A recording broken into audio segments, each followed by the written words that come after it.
Sebelumnya di Interaksi. Tapi untuk anak-anak muda yang ingin bereksperimental ataupun apa ingin kasihlah ruang ya deh. Betul. Memang mereka hanya perlu diedukasi saja. Setuju. Udah kayak menteri ngomong. Aduh, menteri kreatif. Menteri peranan wanita nih. Kasih tips trik bagaimana sih membuat kita itu konsisten terhadap konten? Ya. Gimana tuh Kalau kita mau konsisten tuh sebenarnya kita tuh harus mau capek. Nggak ada sesuatu hal yang konsisten yang nggak capek. Karena capek itu wajar. Yeah. Ketika kita capek, kita beristirahat, bukan menyerah. Yeah. Beda halnya kita istirahat dan menyerah. Ya aku pernah bilang sih di beberapa wawancara ataupun itu, kalau aku prinsipnya, aku tuh nggak pernah mau jadi bintang. Kalau jadi bintang kita akan redup. Aku mau jadi langit. Saat kita jadi langit, aku akan tempel bintang-bintang itu untuk mengisi hidupku.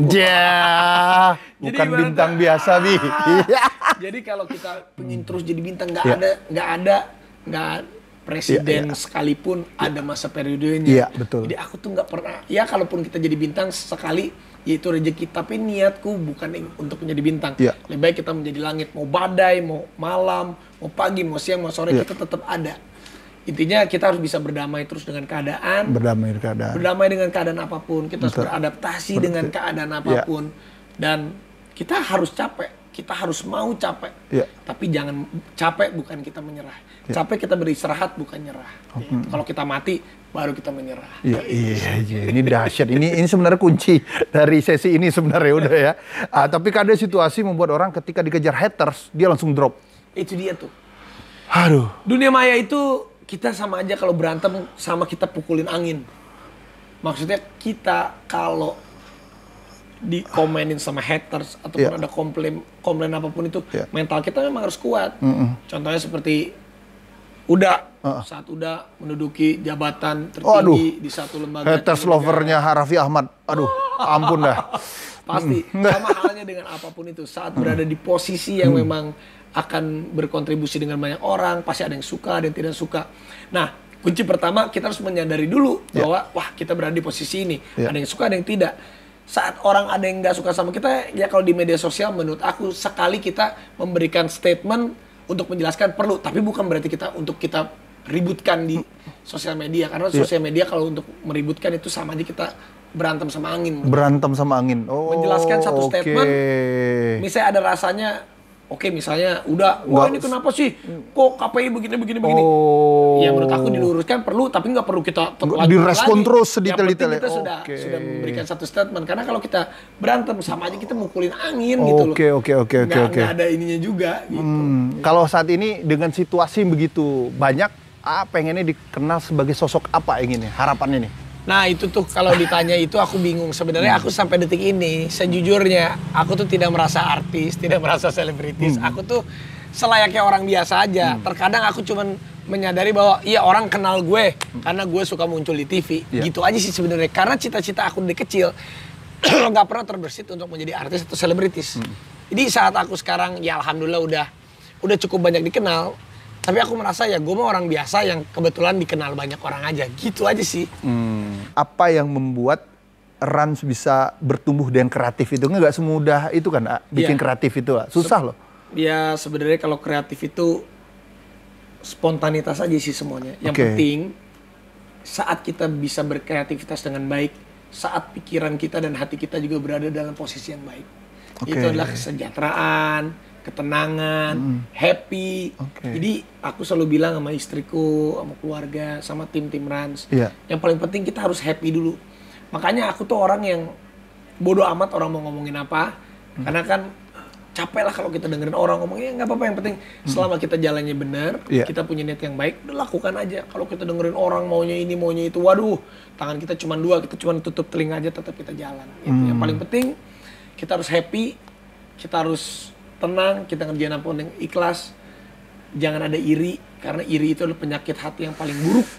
Kalau kita udah nggak ada itu, ngapain aja tuh, kita pasti ada aja. Ada aja idenya. Enak YouTube atau TV saat ini? Dua-duanya, sejujurnya. Tapi kalau duit kan istri yang pegang YouTube, aku nggak berkutik.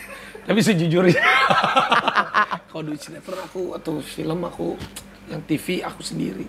Tapi sejujurnya dua-duanya kalau aku bicara yang serius, dua-duanya punya plus minusnya sendiri. Kayak contoh nih YouTube ataupun aku mau bikin apps nanti, mau bikin web nanti. Sekecil-kecilnya atau sesedikit-sedikitnya yang aku miliki tetapi masih punya aku juga. Karena kan lebih baik kita menjadi raja di kerajaan kita sendiri walaupun kerajaan kita kecil gitu. Itu tetap aku pertahankan. Tapi juga di dunia TV aku alhamdulillah sih mungkin segelintir artis yang aku masih bisa berada di semua TV swasta yang ada di Indonesia gitu. Di setiap TV tuh aku alhamdulillah masih dipercaya sama mereka. Jadi dua-duanya masih aku jaga. Kalau ditanya anak mana, dua-duanya buat aku sangat masih membutuhkan itu dua-duanya. Atau nggak jumlah TV berapa sekarang di Indonesia? Wah, yang aku tahu ya cuma TV-TV besar aja udah. Tapi kalau lokal, TV-TV yang berlangganan udah pasti banyak banget. Berapa udah? Itu kurang lebih 1.106, A. Yang dipantau sama KPI yang sudah masuk? KPI itu yang free to air nasionalnya diawasi sama TV berlangganan yang gede. Itu diawasi. Kalau yang TV-TV lokal diawasi oleh KPI daerah. Ada tuh, setiap provinsi ada. Ada provinsi ada juga. Dan melihat situasi ini, kira-kira TV sunset nggak sih, A? Menurut aku sunset di Indonesia tidak. Nggak. Belum. Dan menurut aku sih indikasi ke sana sih menurut aku melihatnya karena aku orang TV lama, aku bilang tidak. Karena Indonesia itu beda dengan negara-negara lain. Contohnya kalau di Eropa, Itali itu mungkin se-Jakarta. Mungkin lebih gedean Jakarta kali daripada Itali. Ini misalnya Jawa Barat. Dari Jakarta ke Bandung, ke Puncak, ke Bogor, ke Sukabumi. Itu kalau di Eropa tuh Inggris, Prancis. Itu kan maksudnya udah berbagai macam negara. Jadi Indonesia itu gede banget. Segitiga. Kalau kita piramid, yang di bawah itu kan masih banyak banget. Yang di pelosok-pelosok. Karena orang-orang pelosok-pelosok mungkin mereka masih belum akrab dengan dunia digital, mereka masih TV. Indonesia itu terlalu luas sekali, terlalu luas sekali dan menurut aku Indonesia masih sangat butuh televisi. Dan untuk indikasi sunset, menurut aku tidak. Kalau penyesuaian, pengadaptasian dengan adanya kerajaan-kerajaan digital di samping kanan kirinya, ya pasti ada. Untuk TV harus berkembang supaya mereka menjaga revenue dan ritmenya mereka bertransformasi perlu. Tapi menurut aku kalau mereka bisa melakukan hal itu, TV sih menurut aku belum ada indikasi sunset sih. Belum ada. Orang bilang Raffi Ahmad itu pakar marketing. Kalau udah melihat juga apa aja yang dijualnya laku gitu loh. Jadi kalau ada menteri pemasaran di Indonesia itu Raffi Ahmad salah satu yang lalu usulin sama Pak Jokowi kayaknya. Jadi apa yang membuat sesuatu yang gue lihat ini nih, gue bisa jual nih. Gue bisa jual. Itu Raffi Ahmad yang udah kenal. Gimana menurut Sebenarnya itu marketing itu ilmunya cuma satu sih. Itu kayak orang Padang apa ya dijual tuh. Iya, tapi ilmu marketing itu cuma satu sih. Barang atau satu hal kalau mau laku ya kita harus baik. Baik itu bukan berarti jaga image atau nggak, harus baik itu harus ramah. Aku tuh memang dari dulu gak tau kenapa persahabatan gue nih. Jadi sejauh apapun orang gue pasti tegur duluan. Karena buat aku tuh simpel sih. Nyapa orang duluan, bersalaman itu pasti ada rezekinya. Pasti Allah tuh titipin rezeki itu dari situ aja. Jadi nah sama halnya dengan gue memarketingkan sesuatu. Aku nih ada apa aja nih misalnya. Ini bagus ya, gini bisa gue gitu-gituin terus. Jadi secara gak langsung memang kayaknya kepala gue sama mulut gue tuh memang dari dulu tuh memang udah ramah. Jadi gampang banget, bukan mudah buat gue tuh untuk bisa mempromosikan barang apapun gitu loh. Tapi intinya memang ya harus bisa bicara gitu, harus pinter ngomong gitu. Jadi aku tuh memang orang tuh kenal, yang nggak kenal aja gue ajak ngomong bisa jadi kenal sehari ini, baru ketemu sejam ini udah kayak deket banget nih. Sama kenalnya dengan barang gitu. Kita baru lihat sekali gimana caranya orang lihat ini yang gue milikin, baru sekali lihat merasa dia udah deket banget gitu sih. Itu dahsyatnya Raffi Ahmad. Makanya aku udah bilang, profesor kalau ada riset tentang marketing, datang ke Raffi Ahmad. Apa aja metode realistis hari ini dijual. Ini mau di marketing ini, semua mau di marketingin kayaknya. Termasuk udah datang sini mau di marketing ini kayaknya. Nah ini salah satu. Kegagalan terbesar dalam sejarah hidup Gak pernah. Buat aku tuh bukannya aku gak pernah gagal. Ya ini pemikiran aku ya. Kalau kegagalan itu jangan pernah anggap kita gagal. Karena hidup itu butuh pembelajaran. Hidup itu yang namanya manusia pasti akan pernah dan butuh kesalahan. Jadi yang namanya salah, yang namanya gagal itu jangan dianggap gagal buat aku. Selama kita masih bernafas, selama kita masih ingin masih mencapai tujuan itu, jangan kita bilang gagal. Karena kalau kita capek, wajar kita istirahat. Tapi kalau kita menyerah dan kita merasa gagal, kalau kita mati baru kita sudah menyerah. Gitu buat aku. Jadi kalau ditanya, Vi, lu pernah gagal nggak? Gue pernah salah, gue pernah belum mencapai target, tapi gue nggak mau bilang gue gagal. Karena apa ya, selama kita masih bisa hidup, masih bisa ada kesempatan, kita coba lagi. Tapi itu buat aku. Kalau dalam pekerjaan, boleh spiritnya begitu, tapi karena ada satu rasa hati, misalnya difitnah lah, kemudian aduh yang bikin apa gitu, rasa batin itu terguncang gitu loh. Itu anehnya aku tuh orang yang lempeng. Nggak tahu kenapa, sumpah ini emang ajaibnya aku ya. Aku tuh jarang sakit hati. Aku tuh jarang marah. Aku tuh jarang, jadi ibaratnya mau orang mau ngapain aja, ya udahlah, nggak apa-apa. Jadi aku tuh emang orangnya aneh banget. Jadi buat aku, ya udahlah, gue mau lempeng-lempeng aja gitu.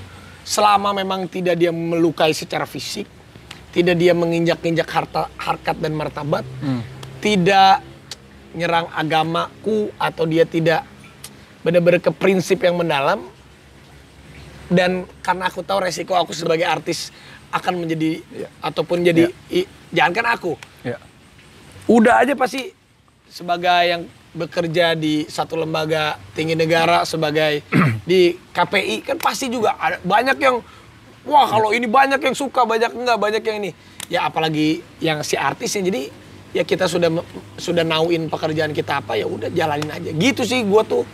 Karena kalau kita merasa emosi itu penyakit hati, jadi gua tuh nggak boleh emosi tuh paling pantang dulu nih, kecuali kalau memang udah wah. Tapi emosi itu buat gue tuh, kalau gue emosi berarti gue ada kesalahan di gue gitu.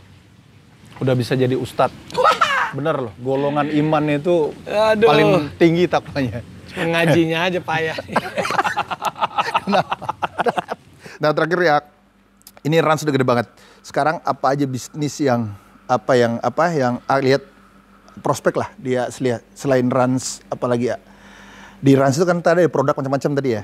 Kalau di Rans sendiri sekarang sih, kalau aku pribadi sih masih di SDM-nya masih aku, Nagita Rafathar. Iya. Itu sendiri SDM-nya kami, kita gabungkan dengan media yang kita punya. Jadi sekarang itu media-media yang aku lagi kerjain ataupun bisnis-bisnis yang aku kerjain, semuanya dari sekarang masih bergantung sama aku, Gigi dan Rafathar. Tapi nanti sekarang kan masih aku kembangkan. Tapi ada di mana kalanya nanti mungkin setahun, 2 tahun, 3 tahun paling lama, target nanti aku mau balik.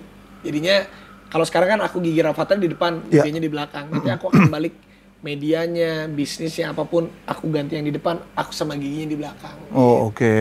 Itu sih sekarang masih aku Gigi sama Rafathar. Jadi apapun itu masih banget bergantung sama aku Gigi sama Rafathar. Makanya kerjanya lagi capek banget. Ini berandai-andai, seandainya Rans nggak ada, tiba-tiba dia mana jadi dirut TV.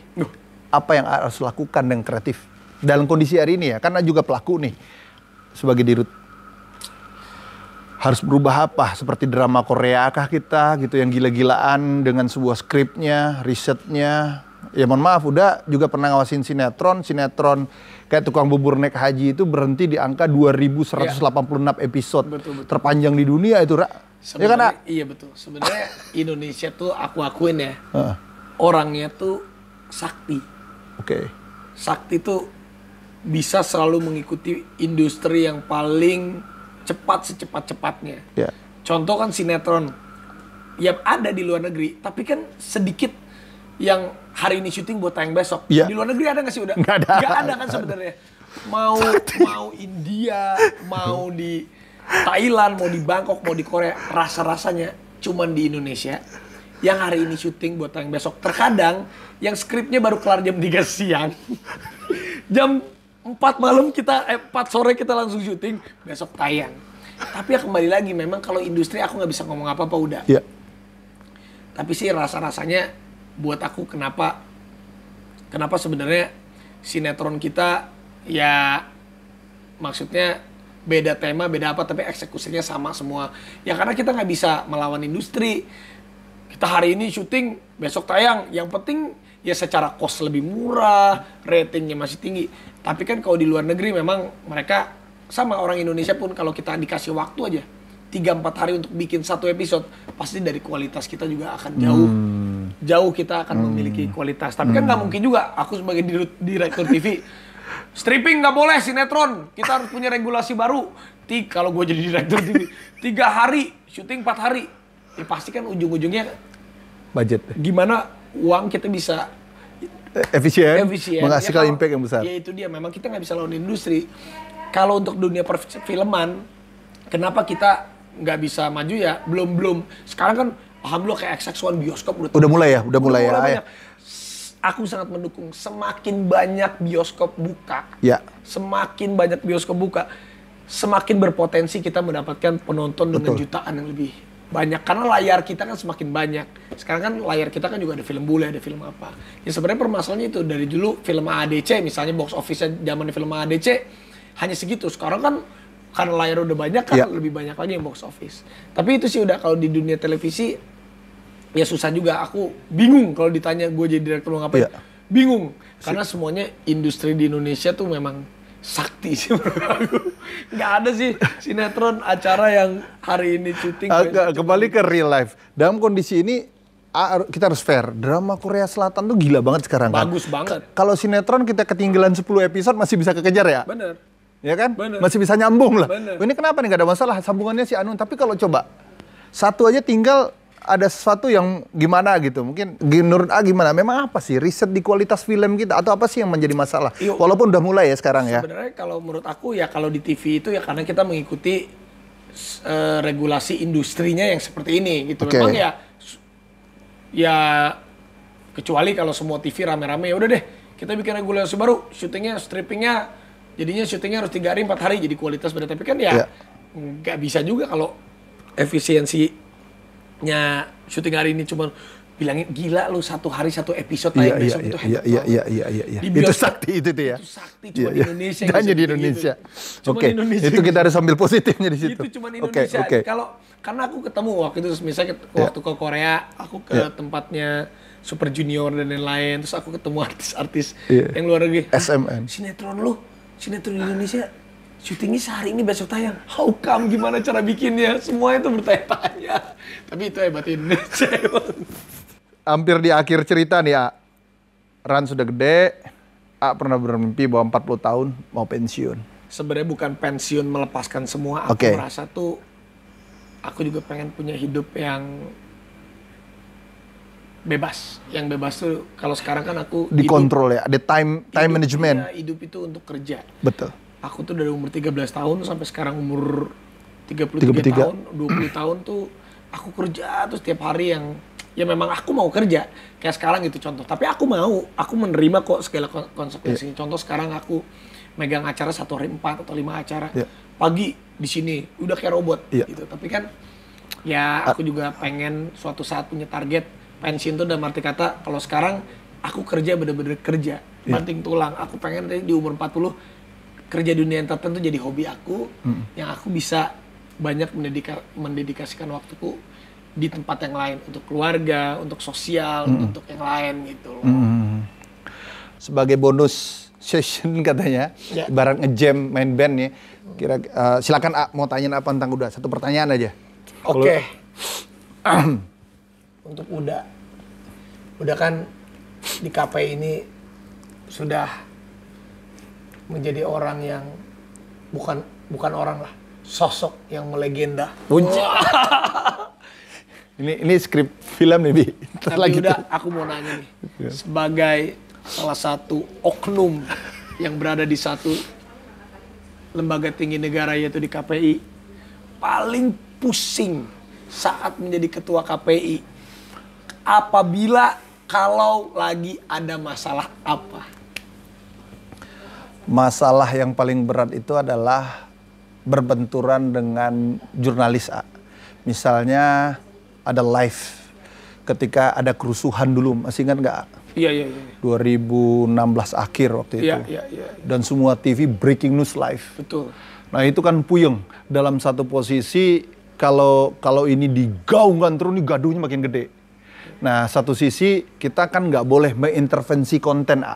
Kita tuh bekerja kan setelah produksi, artinya lo jangan begitu, kemarin ngapain begitu, nggak boleh, gue sanksi lo gitu kan. Nah dalam positioning itulah yang paling ribet, tetapi betul kata semua permasalahan regulasi di negara ini diselesaikan dengan cara apa? Yaitu dengan cara habluminanas tadi. Ya kita telepon di RUT TV maupun Pemret, kita telepon tolong bikin kondisi semua misalnya nih jam 8 kita semuanya kembali ke program utama. Jangan breaking news lagi, karena kan kalau breaking news kan bergejolak semua. Padahal situasi udah kondusif. Nah itu yang paling berat dulu. Jadi itu yang paling berat. Yang paling terberat lagi ketika malah dia menghadapi hatersnya Raffi Ahmad. Itu paling berat sekali itu. Netizen ini ngeri banget itu. Ampun, itu. Jangan di haters dong, ini udah nih baik banget. Gimana sih kamu?